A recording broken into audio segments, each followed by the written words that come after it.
చింతకాండి మండలం పొద్దుటూరు గ్రామానికి సంబంధించిన రైతు 1వ తారీఖు నాడు తనకు చెరువు శిఖంలో ఉన్నటువంటి తన భూమికి సంబంధించి అక్కడ ఉన్నటువంటి చేపల సొసైటీ వాళ్ళకి సంబంధించి ఇరిగేషన్ సంబంధించి తన భూమిని వేసినటువంటి మెరకని తొలగించారని చెప్పి మనస్తాపానికి గురై తను ఆత్మహత్య చేసుకున్నట్టుగా వీడియో ద్వారా మిగతా వాటి ద్వారా తెలుస్తూ ఉంది. వారి తండ్రి గారితో మాట్లాడాను,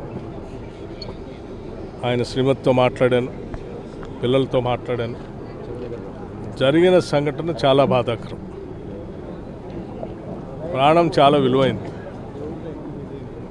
మనం పుట్టింది బతకటానికి కానీ చావటానికి కాదు. ఎంత పెద్ద సమస్యలు ఉన్నా ఎక్కడో దగ్గర పరిష్కార మార్గం చూసుకొని బతకడం కోసం ప్రయత్నం చేయాలి తప్ప ఎవరు ఇటువంటి చర్యలకు పాల్పడవద్దని చెప్పి నేను ముందుగా విజ్ఞప్తి చేస్తున్నాను. అలాగే ఇతను ఆత్మహత్యను పురిగొల్పి దానికి దారితీసిన పరిస్థితులు కల్పించిన వ్యక్తులు ఎవరైనా సరే, ఎంత పెద్దవాళ్ళైనా సరే, నిష్పక్షపాతంగా ఎంక్వైరీ చేసి బాధ్యులైనటువంటి వారిపైన చట్టపరంగా చర్యలు తీసుకునేటట్టుగా పూర్తి స్థాయిలో సంబంధిత పోలీసు అధికారులందరికీ ఆదేశాలు ఇవ్వటం జరిగింది.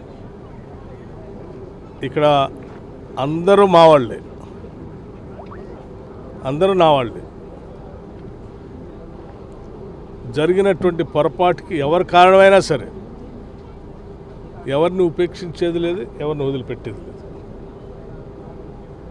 తప్పనిసరిగా ఆ కుటుంబానికి న్యాయం జరిగేటట్టుగా దాన్ని ప్రోత్సహించినటువంటి వాళ్ళపైన చట్టపరంగా చర్యలు తీసుకోవటమే కాకుండా తన భూమికి సంబంధించి కూడా శాశ్వతంగా ఒక పరిష్కార మార్గం చూపించటం, ఆ సొసైటీ వాళ్ళతోనో ఇరిగేషన్ రెవెన్యూ వాళ్ళతో మాట్లాడి సమస్య ఏంటో తెలుసుకొని దానికి ఒక శాశ్వత పరిష్కారాన్ని కూడా చూపించమని నేను జిల్లా కలెక్టర్ గారికి కూడా ఆదేశాలు ఇచ్చాను, పరిశీలించి.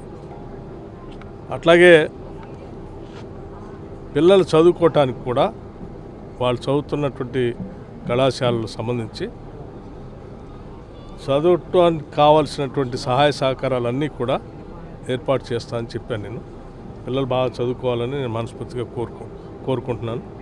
వాళ్ళు చదువుకున్నంతకాలం వాళ్ళని చదివించడం కోసం ప్రయత్నం చేస్తాం. దీంట్లో ఏం ఇబ్బందులు.